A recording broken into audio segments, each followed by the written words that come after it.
America's ultimate political insider tells us the 4 voter types Democrats need to win next year. I'm Matt Robison. This is Beyond Politics, joined as usual by my co-host, former U.S. Congressman Paul Hodes. Every so often, Washington insiders get into a tizzy because, like a comet flashing across the sky, the political guru that the insiders listen to delivers one of his famous deep dive analysis memos on what's going on under the surface in politics, and everyone drops everything and starts reading. So when Doug Sosnik delivered his newest analysis, Paul and I knew we wanted to bring all of our listeners and viewers the voice that the pros listen to, and he's been kind enough to join us. Doug served as a senior advisor to President Bill Clinton for 6 years, including as the White House political director. He's gone on to advise over 50 U.S. senators and governors. Welcome to Beyond Politics. Great. It's great to be here. Thank you. You open the analysis in your most recent memo by writing that the 2024 presidential race is taking shape in a period of deep turmoil when all the rules in American politics are being rewritten. What are those rules that are being rewritten right now? I do believe the world has changed. And so it's required me to rethink about what I assume to be the gold standard of how you analyze elections. So in the old days, if a president's running for re-election, it's really quite simple. In the old days, it's what is the direction of the country, right track, wrong track? What is the job approval of the president? And where do they stand? And what's their number on the polls? In other words, on a horse race, you just look at their number. So they're at 51, 48, 42. And if you knew that with the national polls, you had a really almost since the beginning of modern polling and modern elections in 1960. If you knew that those 3 numbers, then you knew the outcome of the election, period. And I think we've gone through a political realignment in America, and we can talk about this later if you want, but I don't think Donald Trump caused it. I think he accelerated trends that were already happening and has exasperated those trends, for better or for worse, depending on how you feel about Trump. But in the new politics, the president's job approval and the direction of the country, I don't think are the clues now that you're looking for that you did in the past. In the midterm elections, Biden had a job disapproval of over 50%, and a significant chunk of people who disapproved of Biden's presidency voted for the Democrats. And so part of what's happened now is in our divided country is there are only now a handful of states that matter. Paul, I would say that New Hampshire is one of them. We have 39 states right now that are complete control of state government by one party. Over half the state legislatures in America are veto-proof now in terms of the power.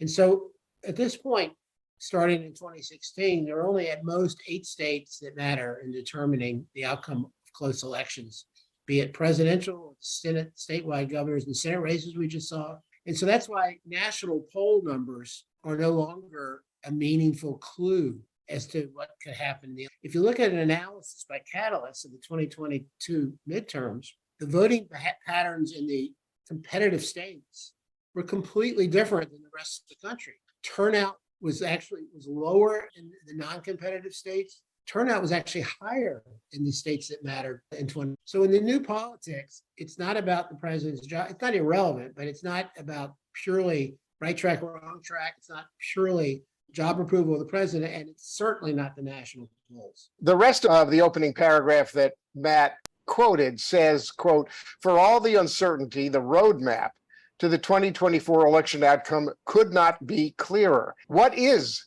that clear roadmap? First of all, let's talk geography. So the clear roadmap is really there are only, as I mentioned earlier, 8 states that are even plausibly competitive. Now, I'm not saying that, say Biden or whoever the Democrat, I'm not saying that they can't win Ohio, although I think it's likely. My point is, if they win Ohio, they're probably going to win 360 electoral votes. So if you're assuming it's a close election, which remember in 2016, of fewer than 80,000 people had voted differently in 3 states. Clinton won. In 2022, fewer than 40,000 people voted in 3 states. Trump would have gotten reelected. So first of all, there's a geographic roadmap, and the geographic roadmap are 4 states in what is considered the old industrial, old economy America of Michigan, Pennsylvania, Wisconsin, and New Hampshire. And then you have the new America, where all the growth is, and that's North Carolina, Georgia, Arizona, and Nevada. Got it. So we do know then, if I went to the moon and I came back after the election, I don't need to know anything except the outcome of those 8 states. You tell me the outcome of those 8 states, I'll tell you who is the next president. Part of the argument that you make in this most recent iteration of your memo is that 2024 is going to turn on swing voters, voters who really could be persuaded and moved in either direction. You break them into 4 key categories. Let's run through them. I think what I'll do, if it's okay, is organize the 4 groups based on what is traditional, what have been traditional swing voters and what are new swing voters, given the unique nature of our country. Sure. The first, the sort of two meta observations, one I've already made. I don't really care and focus on swing voters in Massachusetts or Mississippi or Washington State or Missouri. There are swing voters there, but they don't matter in terms of the presidential election. So the first thing about swing voters is I only care about the 8 states that are competitive. The second thing about swing voters is the vast majority of swing voters in our country and in these 8 states all live in the suburbs. There are currently only 46 congressional districts that are considered competitive, according to the most recent Cook political report. There's not a single urban congressional district that's considered competitive.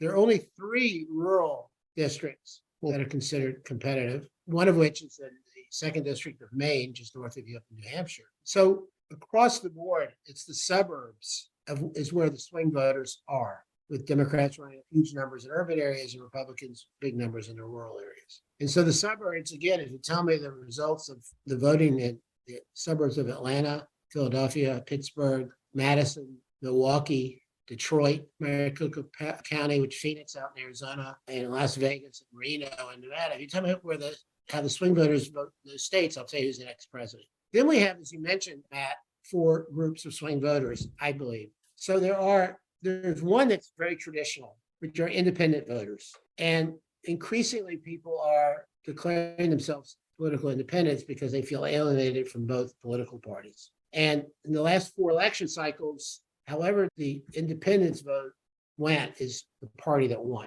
And we had the highest percentage of self-declared independent voters in 2022 as part of the electorate, the highest percentage of any time since 1980. And just one state as an example, Arizona. On election day in 2022, 40% of the people who voted on election day in Arizona declared themselves political independents. So the first group are these independents, which have traditionally been a measure of who wins, loses elections. The second is a group that is emerged in the last year, which are people that view abortion as a defining issue of how they vote. And there are 2 aspects to these abortion-related voters.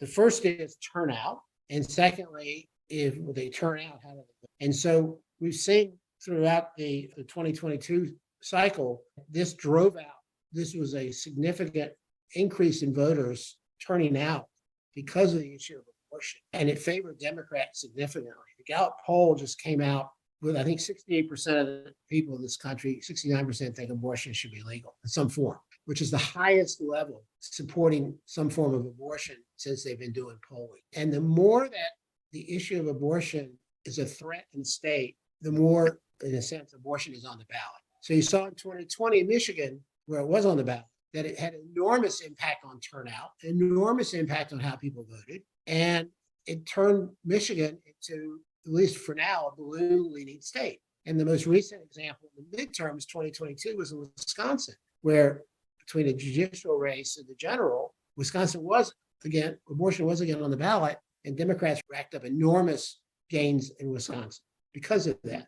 In places like, for instance, California and New York in 2022, where abortion was not on the ballot, Republicans picked up, they have 10 seats right now in New York State and California that they're having to defend because those abortion voters really weren't mobilized because there wasn't a threat. So the third group, which is related to, in part to abortion, are Republican voters. And Trump, if you look at Trump's polling right now, he seems to have increased his stranglehold on Republican primary. However, what the polling is consistently showing you is that there's around 25% of Republican voters who say they will not support Trump. And in the 2022 midterms, in the states that mattered, Democrats got double-digit support by Republicans in the governor's races in Michigan, Wisconsin, Pennsylvania. And they racked up big numbers, relatively speaking, because we've been in a world in which there are no swing voters by party in the Senate. And the week after the midterms in 2022, Mitch McConnell said the reason that Republicans did not take the Senate back were defections by Republican voters in the key races. And so that's going to be a key swing group for Democrats as an opportunity. And for Republicans, depending on, we'll see who the nominee is, where they keep their losses down. And then the last group, which I call double doubters, and some people call double haters, is a large group of people, close to 70%, that don't want to vote for Trump and don't want to vote for Biden. And this group of voters has been decisive in the last two close presidential elections. In 2016, there were third, fourth party voters on the ballot, and 9% of the vote went to these third and fourth, fifth party. It was clear from the post-election polling that if they had only had a binary choice, they would have supported Clinton. And then in 2020, when there was not a meaningful third party candidate, Biden overwhelmingly carried these double doubters and beat Trump. So the question, of course, will be, is there a meaningful third party candidate on the ballot in 2024? Right now, Cornel West is on the ballot, and there's a lot of concern by Democrats, at least, that no could mount it. But Donald Trump basically cannot win an election in a two-person race. In the last two presidential elections, with the exception of Georgia in 2016, Donald Trump has never gotten 50% of the vote once in any of these other states in the last two elections. So he can't get to 50%, but he can get to 47 or 48%, which is enough if you've got a third-party candidate siphoning off the anti-Trump. So the last group of these swing voters are these double doubters. Let me just dig down a little bit and follow up if I can. It just feels right when we now know that there are 8 states that are the critical states. We've identified the 4 categories of swing voters that are probably the critical voters. And I've had some experience in the independent voter. In my races in New Hampshire, I always paid very close attention to independents because the unaffiliated voters in New Hampshire who could vote either way in the primaries, et cetera, were actually the biggest voting bloc in New Hampshire, bigger than either registered Dems or registered Republicans. Now, what we've heard about over and over again from lots of people is that the parties have focused on getting out their base. And that's what they really seem to have focused about, with spending less dough and less attention on true swing voters. Your argument is that the registered independents or the really dyed-in-the-wool independents are going to be really important. And that seems like a throwback kind of to older politics than new politics. What do you think?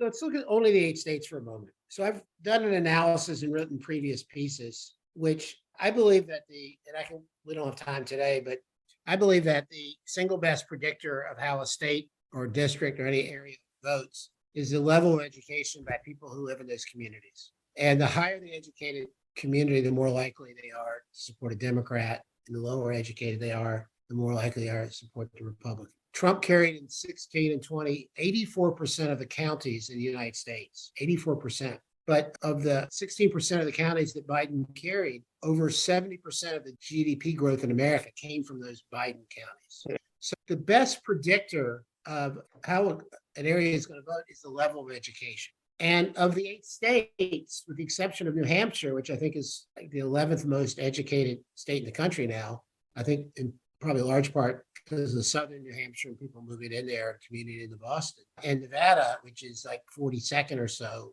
The other 6 states are all right in the middle of the education levels, which means they don't skew too educated or too uneducated. And that's why they're competitive. And so back to your question then, for a campaign to win in these 8 states, they have to have a 2-track strategy. One is they have to get their turnout up. If you look at Trump's difference in the Trump vote in 16 and 20, it wasn't that he persuaded people to vote for him that didn't vote for him in 16. He grew the pie of his voters. And there's still a tremendous number of people who fit the profile of the Trump voter in these states that have not voted in the past. And the same with Democrats. They have to turn their vote out. And the Democratic performance in big urban areas in America, like Philadelphia's in the world, have actually gone down. And so it becomes even more of a burden. And that's where the swing abortion voters, I think, really matter.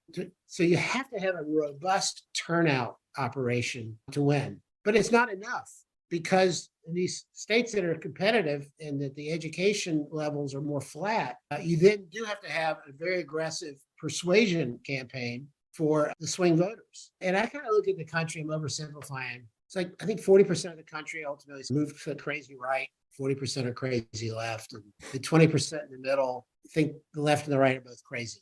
And they think that Republicans are creepy on social issues, and they think it's weird that they're talking about the big steal of the election. And it's just a huge turnoff, particularly for younger people. And then for the other side of it, they don't like Democrats. They don't trust them with their money. They think they're soft on crime. And so we're going through an extended period in our country of a transformation and transition, biggest since we've seen since the late 1800s. When we transitioned in the late 1800s from an agrarian society to an industrial society. It took 30 or 40 years for that to fully happen. We're going through the same profound transition now. It began in the early 70s with the beginning of decline of manufacturing, but we've moved from a 20th century top-down manufacturing economy to a 21st century digital and global economy. So that's a transition. But right now, what's happened in our country is that 20% that are the swing voters, they're swinging from one party to the other because they don't like either party. So in the last 12 election cycles since the beginning of the century, 10 out of the last 12 cycles, the country has voted in every single cycle except to either change control of the House, change control of the Senate, or change the White House. And in some election cycles, they've done both. And this is more of a period in this transition where we don't know where we're going. We just know we're going through this transition. It's been very disruptive for a lot of people. It's largely about these swing voters not voting for a candidate or a party, but rather voting against whoever's in power. And you saw that in 2022, where they were forced of a choice between 70% of the country thought we're headed in the wrong direction. Current president had a job disapproval of over 50%. But they thought the other side was crazy. And they thought the other side was a threat to democracy. And they decided, despite those very negative numbers, to vote for Democrats because they thought that was a more attractive choice between two unattractive choices. I'm curious about the category of abortion rights voters. And I get that certainly in the 2022 cycle, they were important. And you lay out a strong case that for their importance in the midterms and other elections like referendums and other state cases. Given that we're a couple of years past the Dobbs decision and that things are, some people might say things are shaken out. The states where people really are upset about it, or maybe they're safe for Democrats. Why do you think that abortion is still going to be such a pivotal issue? I think, first of all, you don't know what's going to happen. That's why you have elections, right? So you see, but there's absolutely no empirical data or evidence anywhere to suggest this issue's declining in importance. It was clearly on all the post-election polling, it was clearly a significant factor in the outcome of the 2022 elections. As I mentioned earlier, the Gallup poll, which has been in business since the beginning of modern polling, shows a significant increase in people's support for a woman's right to choose. If you unpack the reasons that Republicans have been defecting away from the party, abortion is a big factor in that. And I also think, by the way, you can use the most recent Supreme Court decisions that came out in June on these social issues, these kind of social adjacent issues, particularly for young people. And this even reinforces even more the importance of voting. So I would be astonished if this issue receives importance anytime soon.